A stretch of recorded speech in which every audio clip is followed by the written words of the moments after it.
Bonjour Léa, bonjour à toutes et à tous. Ce soir, ce sera Pessar Sheni, le deuxième Pessar. C'est-à-dire que si une personne était impure et ne pouvait pas amener l'agneau pascal, le sacrifice spécifique qui à l'époque du Temple se faisait à Pessar, et qui est une obligation d'une importance capitale, parce que si on ne le fait pas, eh bien on peut être passible de retranchement, karet. C'est la seule avec la mila, avec la circoncision, qui a comme mitzvah assez comme commandement positif une punition aussi grave. Les autres, il n'y a pas de punition.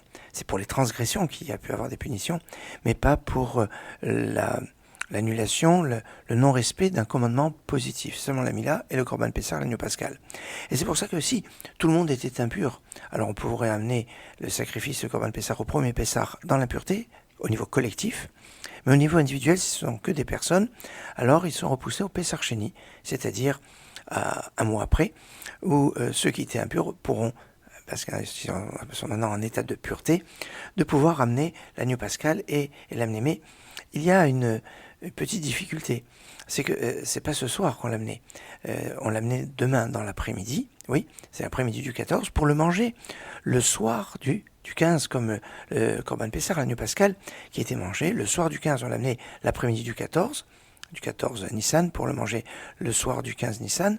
Et là donc, s'il n'y a pas d'obligation de manger des matzot, alors c'est un bon minag, c'est une tradition qui est d'ailleurs discutée, parce que certains considèrent que la mitzvah c'est de manger des matzot à Pessar, en dehors de Pessar. Si on dit il faut manger encore des matzot, eh ben, il pourrait avoir un interdit de baltosif, de ne pas rajouter à la mitzvah. La mitzvah c'est Pessar, c'est pas plus. Alors on pourrait manger des matzot si c'est pas en qualité de mitzvah. Oui, bien sûr. Certains mangent des matzot, d'ailleurs, depuis Pessar jusqu'à Shavuot, tous les Shabbatot, comme ça. Bon, il y a des discussions, quel bracha on va faire. Toujours est-il que pas d'obligation de manger de matzah, mais c'est un bon minag. Mais quand? Ce soir, demain dans l'après-midi ou demain soir? Ce soir parce que c'est le début de Pessar Sheni ce soir. Oui, mais c'était que demain dans l'après-midi qu'on a amené l'agneau pascal. Alors, mais demain dans l'après-midi, on va manger les matzot? Non, c'était pas le moment où on mangeait. Le Corban Pessar, on le mangeait le soir, à la nuit. Alors, que faire? Comment faire? C'est pas grave. On pourrait manger en l'honneur au Shabbat. Et comme je l'ai dit, c'est un minhag, c'est une tradition qui d'ailleurs, le Chazon Ish, par exemple, n'aimait pas cette tradition, parce qu'il disait ça rajoute des choses. Le Gaon de Vilna était aussi opposé à cela. Toujours est-il que ça existe. Et puis, c'est aussi la Hilula de Rabbi Meir Bar Lanes. Mais on nous dit que la Hilula de Rabbi Meir Bar Lanes a été fixée à cette date, justement parce que c'est Pessar Sheni. Bon. Des problématiques à analyser.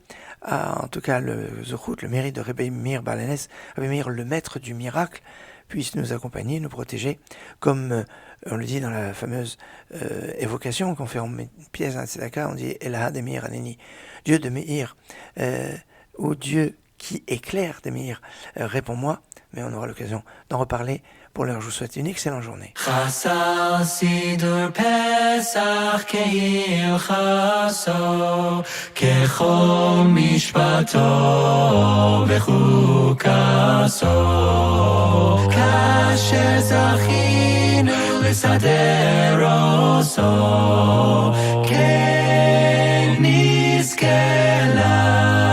Laso Ken Nizke So